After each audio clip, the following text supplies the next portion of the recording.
My name is Amira, and I'm writing this from a cramped apartment in Istanbul, Turkey. I'm 23 now, but when I close my eyes, I'm back in Pakistan, back in Lahore with its bustling streets and the scent of my grandmother's biryani filling our home. I can still hear the call to prayer from the nearby mosque, still feel the weight of my dupatta as I draped it over my head each morning. I'm telling you my story because it's the only way I can make sense of what happened, of who I've become. Maybe if you understand my journey, you'll see why I couldn't turn back, even when it cost me everything. It began 6 years ago when I was 17, living in a modest house in a traditional neighborhood of Lahore. Our home had high walls, a small garden where my mother Emmy grew roses and jasmine, and a courtyard where we'd sit on summer evenings, fanning ourselves against the heat. My father, Abu, was a respected imam at our local mosque. People would stop him on the street, kissing his hand, asking for prayers or advice. He was stern but loving, his beard grey with wisdom, his voice gentle when he called me Beta, his child. I was the eldest of 4.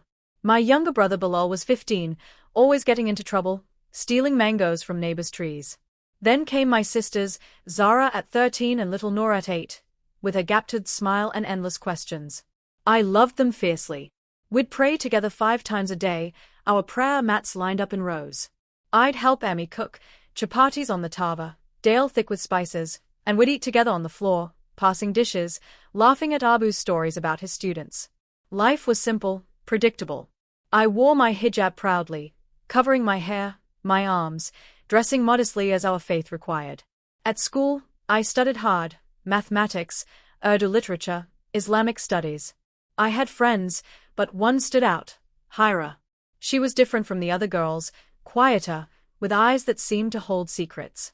We'd sit together under the neem tree in the schoolyard, sharing samosas and whispered dreams. One afternoon, Hira changed everything. We were alone, the other girls having rushed to class. She reached into her bag and pulled out a small, worn book. Amira, she whispered, glancing around nervously. Have you ever wondered if there's more?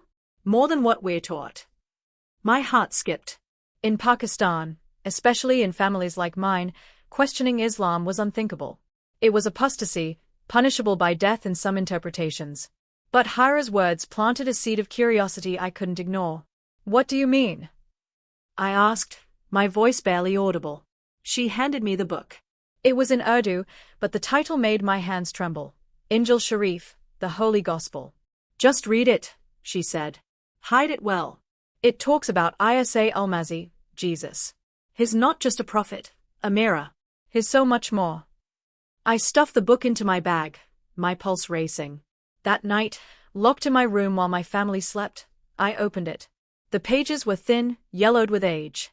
I read about Jesus healing the sick, forgiving sinners, saying things like, I am the light of the world. Whoever follows me will never walk in darkness but will have the light of life. The words stirred something deep inside me. In Islam, I'd learned about duty, submission, the fear of Allah's judgment. But Jesus spoke of love, of grace, of a God who wanted to know me personally. It was beautiful and terrifying. I hid the book under my mattress, but my mind wouldn't rest. Over the following months, Hira became my guide. She'd converted to Christianity 2 years earlier, keeping it hidden from her family. She told me about secret gatherings, underground churches where Pakistani Christians met, risking everything. She showed me videos on her phone, sermons, worship songs in Urdu and English. I was fascinated and terrified in equal measure. Amira, she'd say, her voice urgent, Jesus died for us. For our sins. You don't have to earn God's love. It's a gift. I wanted to believe her, but doubt gnawed at me. What about my family? What about my honor, my future? In our community, a woman's reputation was everything. If anyone found out I was questioning Islam, I'd be shunned, maybe worse. One evening, Hira invited me to a secret meeting. My stomach churned with fear. I told Amy I was studying at a friend's house, a lie that made my tongue feel heavy. The meeting was in a basement beneath a tailor's shop, hidden behind racks of fabric. About a dozen people sat on cushions, their faces lit by a single bulb. There was an old man, Uncle Yunus, who led the group, a young couple with a baby, and others, all Pakistanis, all risking their lives. Uncle Yunus read from the Bible, his voice shaking with emotion. He spoke of Jesus walking on water, calming a storm. He is with us, he said. even in our storms. They sang a hymn softly, almost inaudibly, Amazing Grace. I didn't know the words, but tears streamed down my face. I felt something shift inside me, a longing I couldn't name. When I got home, I prayed, not the ritual prayers I'd done all my life, but a whispered conversation with Jesus. If you're real, I said, show me. Help me know the truth. That night, I felt peace wash over me, warm and comforting. But fear came too, cold and sharp. I was stepping onto a dangerous path. For a year, I lived a double life. By day, I was Amira, the Imam's obedient daughter, praying with my family, fasting during Ramadan, reciting the Quran. By night, I was someone else, a seeker, a questioner, secretly reading the Bible on my phone, attending underground meetings when I could sneak away. Emmy started noticing my distraction. Beta, are you feeling well? She'd ask, stirring chai, the cardamom scent filling the kitchen. I'd force a smile, lie about school stress. But guilt ate at me. I loved my family. I loved Noor's laughter, Zara's chatter about her friends, Bilal's teasing. Yet I was betraying them, hiding a truth that felt bigger than myself. It all fell apart on a sweltering August day in 2019, just after I turned 18. I'd been careless. I'd saved a Bible verse as my phone's wallpaper, for God so loved the world that he gave his one and only son. I thought no one would see it, but Bilal did. He borrowed my phone to play a game, and there it was. Amira, he said, his voice cold. What is this? My blood turned to ice. It's nothing, I stammered. Just a quote. But Bilal wasn't stupid. He showed Abu. My father's face turned to stone. He called me into his study, a small room lined with Islamic texts. Explain this, he demanded, holding my phone like it was contaminated. I tried to lie, to say it was a mistake, but the words wouldn't come. Instead, I heard myself say, I believe in Isa. I believe he's the son of God. Abu's hand struck my face before I could react. The slap echoed in the room. You are no daughter of mine, he said, his voice shaking with rage and grief. You've brought shame on this house. Ami collapsed into sobs, clutching her japata to her face. Zara and Noor stood in the doorway, their eyes wide with confusion and fear. Bilal looked away, guilt flickering across his face. They locked me in my room. I heard them arguing downstairs, Abu's voice loud, Emmy's pleading. Maybe she's confused, she said. We can fix this. But Abu was unmovable. She's committed blasphemy. The community will hear of it. That night, I prayed desperately. Jesus, I'm scared. Please, help me. I felt him there, a presence like a warm hand on my shoulder, but the fear was overwhelming. The next morning, men came, not police, but members of a local extremist group tied to our mosque. They burst into our house, their faces hard with righteous anger. Abu pointed at me, his hand trembling. She's renounced Islam, he said. She worships their God. They grabbed me, their hands rough, and dragged me outside. Neighbors gathered, their faces a mix of shock and judgment. Someone spat at me. A woman I'd known all my life screamed, Kafir, infidel. They threw me into the back of a van, blindfolding me with a rough cloth. I heard no crying, Amira. But no one stopped them. The van drove for hours, the road bumpy, the air thick with heat and fear. When they finally stopped, they pulled me out into a compound, high walls, barbed wire, armed guards everywhere. A man approached, tall and broad, with a thick beard and eyes like flint. His name was Tariq, and he was the leader of this group. You've insulted Islam, he said, his voice calm but menacing. You'll repent, or you'll suffer the consequences. They threw me into a cell, bare concrete, a thin mat on the floor, a barred window too high to reach. The door clanged shut, and I was alone. I curled up on the mat, my body shaking, and whispered a verse Hira had taught me. The Lord is my light and my salvation, whom shall I fear? Tariq came daily, interrogating me. Why did you leave Islam? He'd ask. Don't you know you'll burn in hell? I tried to explain, my voice trembling. I found peace in Isa. He loves me. I can't deny him. His face would twist with anger. You're a traitor, he'd spit. Then he'd leave, and the guards would come. Beatings, humiliation, things I can't put into words. Each time, I'd pray, Jesus, stay with me. And somehow, he did.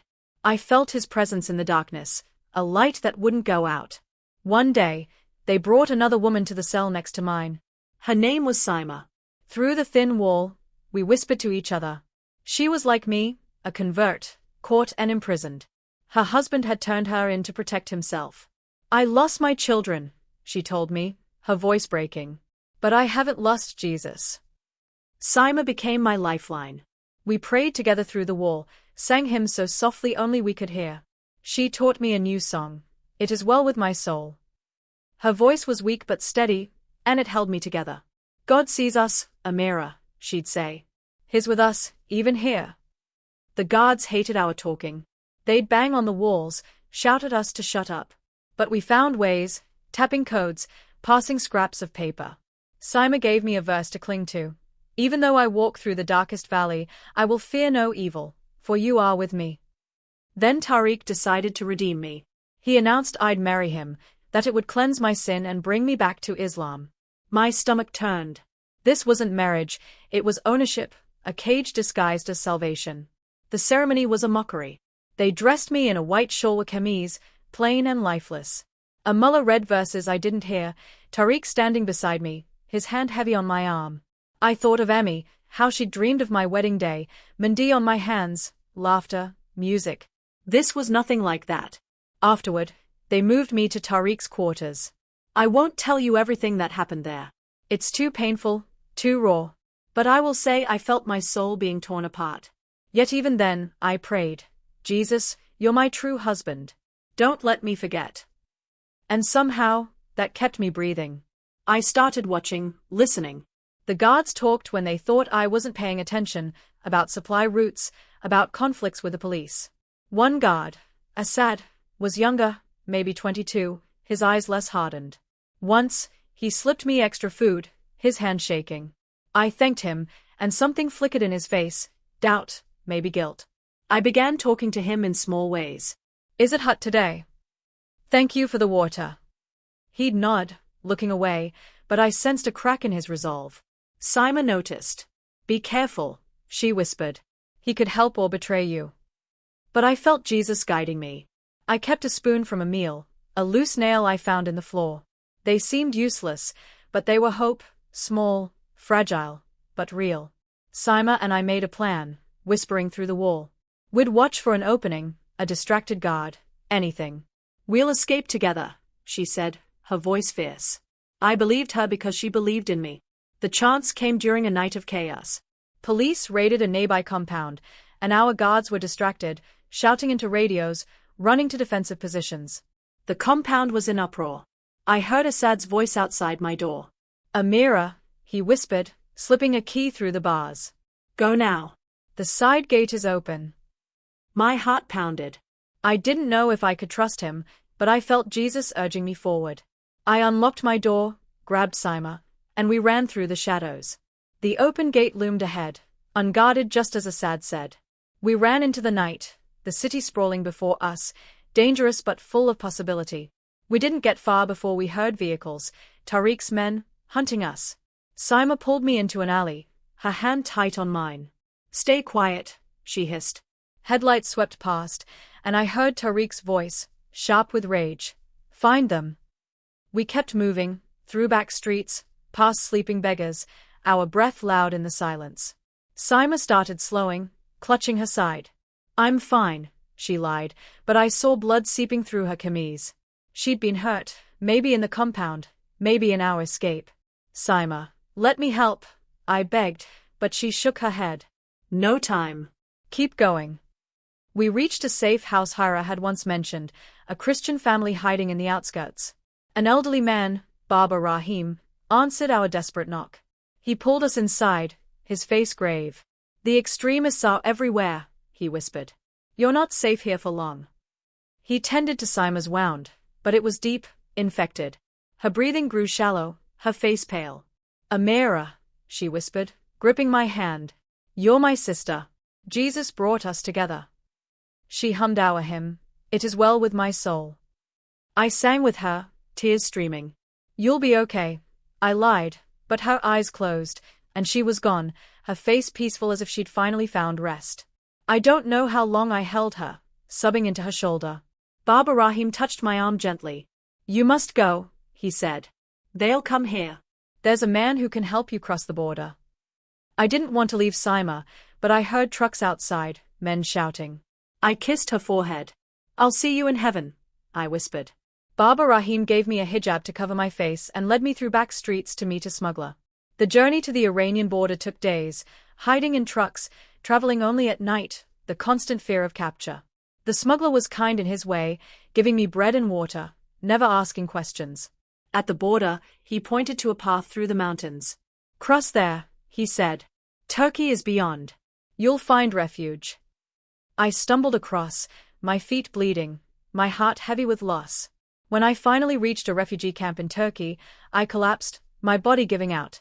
A aid worker, Sister Maria, found me. You're safe now, she said, wrapping a blanket around me. Safe. The word felt foreign. I'd escaped Tariq, the compound, Pakistan. But I hadn't escaped the memories, Saima's cold hand, Abu's slap, Noor's tears. The church in Istanbul became my refuge.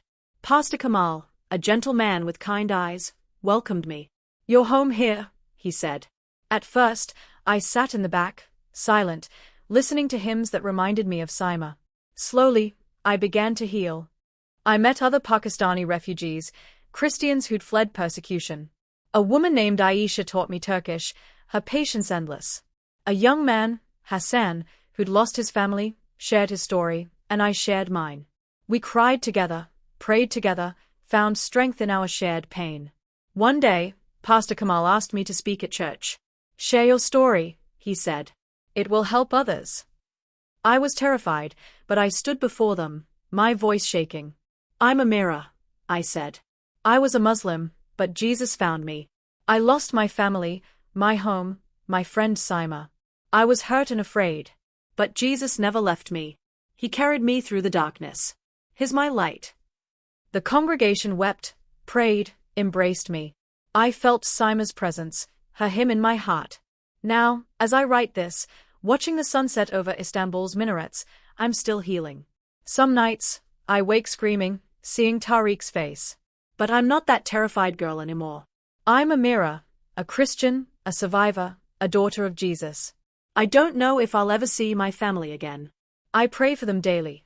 For Noor, Zara, Bilal, Emmy, and even Abu. I pray they'll find the peace I found. I'm writing this because I want you to know, even in the darkest valley, there is light. Jesus is that light. He held me when I thought I'd break. He gave me strength when I had none. And he can do the same for you. My name is Amira, and this is my story. A story of loss, of courage, of a love that wouldn't let me go. I'm still here, still breathing, still believing. And that, I've learned, is the greatest victory of all.